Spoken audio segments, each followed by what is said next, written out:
हिंदी शिक्षण की ऑनलाइन कक्षाओं में आप सभी भैया बहनों का स्वागत है।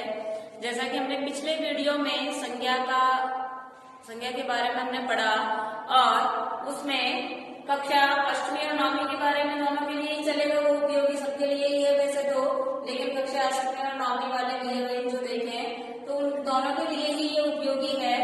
ये कक्षा अष्टमी और नवमी दोनों के लिए संज्ञा प्रकरण हम पढ़ चुके हैं और उसमें संज्ञा की परिभाषा की संज्ञा किसे कहते हैं, किसी भी नाम को हम संज्ञा कहते हैं, उसके 3 भेद होते हैं और 3 भेद कौन से, व्यक्तिवाचक, जातिवाचक और भाववाचक। व्यक्तिवाचक में हमने पढ़ा किसी विशेष का या एक ही व्यक्ति वस्तु स्थान के नाम का बोध होता है, उसे व्यक्तिवाचक संज्ञा कहते हैं, जिसमें हमारे व्यक्तियों के नाम आ जाते हैं, पुस्तकों के नाम आ जाते हैं, पर्वतों के, नदियों के, त्योहारों के, महीनों के नाम, दिनों के नाम, ये सब आ जाते हैं उसमें। और जातिवाचक संज्ञा जिसमें जाति का बोध हो, जाति के बारे में बताए, समूह के बारे में बताए, भीड़ भाड़ ऐसे उसके बारे में बताए, तो उसमें जाति जैसे पशु पक्षियों के नाम है, उसमें फलों के नाम है और समूह का बोध कराए तो वो जातिवाचक। और भाववाचक जिसमें गुण दोष धर्म इनके बारे में जानकारी हो। तो आप जब हम तीनों का बोध कर चुके हैं, उसके अलावा जो भाववाचक संज्ञा है हमारी, उसमें हमने बताया था कि इसकी रचना किस प्रकार से होगी, भाववाचक संज्ञा की रचना कैसे होती है। संज्ञा शब्दों से होती है, सर्वनाम शब्दों से होती है, विशेषण शब्दों से होती है, क्रिया शब्दों से होती है और जातिवाचक संज्ञा से भी होगी। तो कैसे उसकी रचना होगी, तो आज हम रचना के बारे में जानेंगे कि भाववाचक संज्ञा की रचना किस प्रकार से होगी। अब जो हमारी भाववाचक संज्ञा है उसकी रचना मुख्य 5 प्रकार के शब्दों से होती है। भाववाचक संज्ञा कैसे शब्दों से बनती है, तो कितने 5 प्रकार के जो शब्द हैं हमारे, उन 5 प्रकार के शब्दों से ही भाववाचक संज्ञा की रचना होती है, उसको बनाई जाती है। तो देखते हैं कि भाववाचक संज्ञा की रचना किस प्रकार से होती है। पहला, जातिवाचक संज्ञा से। जो जातिवाचक संज्ञा होती है हमारी, जातिवाचक संज्ञा जिससे हम भाववाचक संज्ञा भी बनाते हैं। जो हमारे जातिवाचक संज्ञा के शब्द हैं उनसे हम भाववाचक संज्ञा बनाएंगे। और किस प्रकार से बनेगी जातिवाचक संज्ञा? जातिवाचक संज्ञा यदि हमें आती है, उसके शब्दों के बारे में जानते हैं, तो फिर उनसे हम बनाएंगे। जैसे विद्वान, विद्वान क्या है? जातिवाचक संज्ञा है। अब विद्वान कोई एक व्यक्ति तो है नहीं, विद्वान कोई विशेष व्यक्ति एक ही थोड़े ही है। यदि किसी एक का नाम लेते हम कि तुलसीदास जी विद्वान हैं, तो तुलसीदास जी अकेले वो व्यक्तिवाचक संज्ञा में चले जाते। लेकिन विद्वान तो बहुत सारे होंगे हमारे देश में, बहुत सारे विद्वान होंगे, तो ये जातिवाचक संज्ञा है। हमें मालूम होना चाहिए कि इधर वाले जो शब्द है वो जातिवाचक संज्ञा के हैं और इधर जो बनाएंगे वो भाववाचक संज्ञा। तो ये विद्वान हमारा जातिवाचक संज्ञा है। इससे हमने एक नए शब्द का निर्माण किया, विद्वता। और विद्वता किसके अंतर्गत आएगी? भाववाचक संज्ञा के अंतर्गत आएगी। अर्थात ये विद्वता जो शब्द है ये भाववाचक संज्ञा है, हमारा भाववाचक संज्ञा बन गया। जैसे मित्र, मित्र से मित्रता। मित्र शब्द जो है वो जातिवाचक संज्ञा है। मित्र कोई भी हो सकता है, कोई भी किसी का मित्र हो सकता है, तो वो जाति के अंतर्गत आएगा। मित्र जाति का बोध करा रहा है और उससे शब्द बन जाएगा मित्रता। वो हमारा भाववाचक हो गया, उसमें भाव आ रहा है मित्रता का, या मित्रता का भाव आ रहा है कि गुणवान है।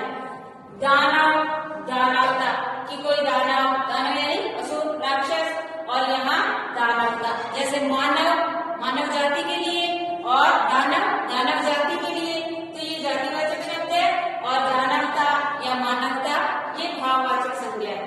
बूढ़ा, बूढ़ा व्यक्ति, अब बूढ़ा से क्या बन गया? भाव आ गया बुढ़ापा, कि उस व्यक्ति के अंदर बुढ़ापा आ गया, अर्थात बुढ़ापा भाव निकल करके आ रहा है ना, बूढ़े से बुढ़ापा।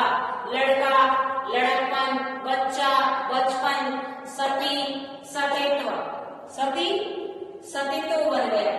यानी कि इस प्रकार से ये जो जातिवाचक शब्द हैं इनसे हमने भाववाचक संज्ञा बनाई। जो जातिवाचक संज्ञा है उससे हमने भाववाचक शब्दों का निर्माण किया, भाववाचक संज्ञा का निर्माण कर लिया। दूसरा, भाववाचक संज्ञा की रचना किससे होगी? सर्वनाम शब्दों से। जो सर्वनाम है हमारे उनसे। सर्वनाम किसे कहते हैं? संज्ञा के स्थान पर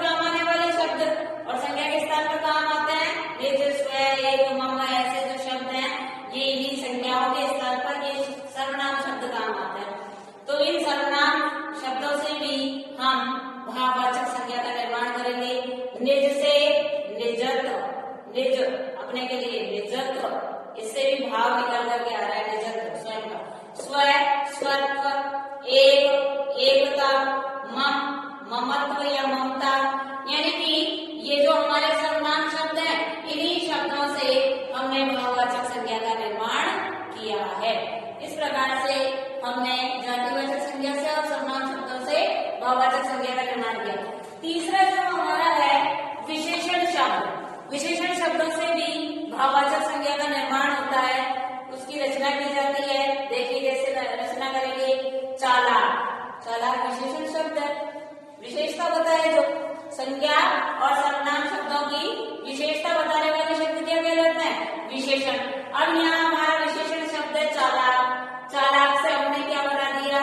चालाकी, ये भी भाववाचक संज्ञा बन गया। नम्र, ये विशेषण शब्द है हमारा, इससे नम्रता। विधवा, वैधव्य। स्वस्थ, स्वास्थ्य। बुरा, बुराई। शिष्ट, शिष्टता। छोटा, छुटपन।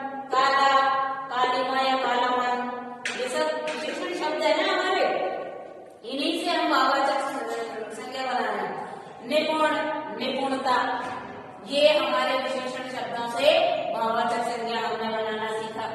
अब यहाँ चौथा जो है क्रिया से, जो क्रिया शब्द होते हैं, क्रिया सभी जानते हैं, किसी कार्य को करना, करने का भाव निकल करके आता है, तो कार्य का करना ही क्या कहलाता है? क्रिया।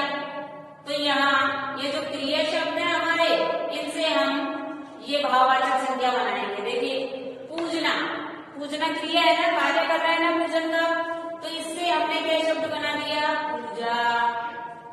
पूजा भाववाचक संज्ञा हो गई हमारी। गिरना, ये भी क्रिया है, गिरना से क्या बन गया? गिरावट। जलना, जलना से जलन, की जलन हो रही है, भाव आ रहा है ना मन का कि जलन हो रही है। गिरावट, कि किसी चीज में गिरावट आ रही है तो वहां भी भाव निकल करके आ रहा है। कमाना, कमाई, ये जो कमाना शब्द है ये क्रिया है और इससे कमाई। हंसना, हंसी। गूंजना, गूंज। उड़ना, उड़ान। जमना, जमाव। पहचानना, पहचान। थकना, थकावट, यानी कि ये जो क्रिया शब्द थे इनसे हमने ये भाववाचक संज्ञा का की रचना की, भाववाचक संज्ञा हमने बनाई। तो इस प्रकार से 4 प्रकार के शब्दों से हमने देख लिया कि किस प्रकार से भाववाचक संज्ञा की रचना हुई है। अब अंतिम हमारा है अव्यय शब्दों से। अव्यय शब्द, अव्यय शब्द कौन से होते हैं? अविकारी शब्द। और विकारी, विकारी शब्द कौन कौन से होते हैं? विकारी भी 4 होते हैं, जिनमें संज्ञा, सर्वनाम, विशेषण और क्रिया आता है। विकारी शब्द होते हैं ना, ये विकारी शब्द कौन से होते हैं? जिनमें लिंग, वचन, कारक इनके अनुसार क्या हो जाता है? परिवर्तन हो जाता है। और जो अव्यय शब्द होते हैं इनमें कोई परिवर्तन नहीं होता है लिंग, वचन, कारक के अनुसार। इनमें परिवर्तन क्यों नहीं होगा? क्योंकि ये अव्यय है, ये कभी खर्च नहीं होते हैं। अविकारी, जिनमें कहीं विकार नहीं आता है, जबकि संज्ञा, सर्वनाम, विशेषण में इनमें क्या हो जाता है? विकार आ जाता है। कैसे?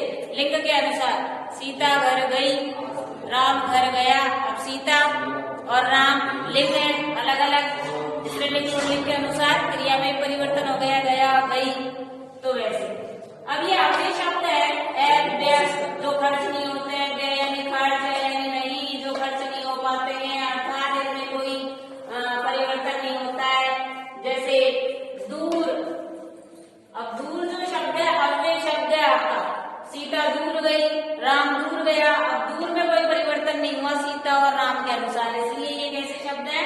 अव्यय शब्द। अब अव्यय शब्द जो है इनसे भी हम भाववाचक संज्ञा बनाते हैं। दूर से दूरी, शीघ्र, शीघ्र से शीघ्रता। मना, मना से मनाही। समीप, सामीप्य। निकट, निकटता। धिक, धिक्कार। ऊपर, ऊपरी। नीचे, निचाई, यानी कि स्थानवाचक क्रिया विशेषण आपके, यानी अव्यय शब्द ही है ये भी। अव्यय शब्द ये भी 4 प्रकार के होते हैं, अविकारी शब्द जो होते हैं। तो इन सबके द्वारा ये जो अव्यय शब्द है हमारे, इन अव्यय शब्दों से भी हमने भाववाचक संज्ञा का की रचना की, अर्थात शब्दों से बनती है, जातिवाचक संज्ञा शब्दों से, सर्वनाम शब्दों से, विशेषण शब्दों से, क्रिया शब्दों से और अव्यय शब्दों से। इनके बारे में आज हमने जानकारी प्राप्त की। अब इनको हमें अपने इस वीडियो को पढ़कर, देख करके, अपने पढ़ करके और फिर इसको अपने गृह कार्य की कॉपी में भी करना है, जिससे हम संज्ञा के लिए जो भाववाचक संज्ञा है इसकी रचना किस प्रकार से होती है हम कर पाएंगे। धन्यवाद।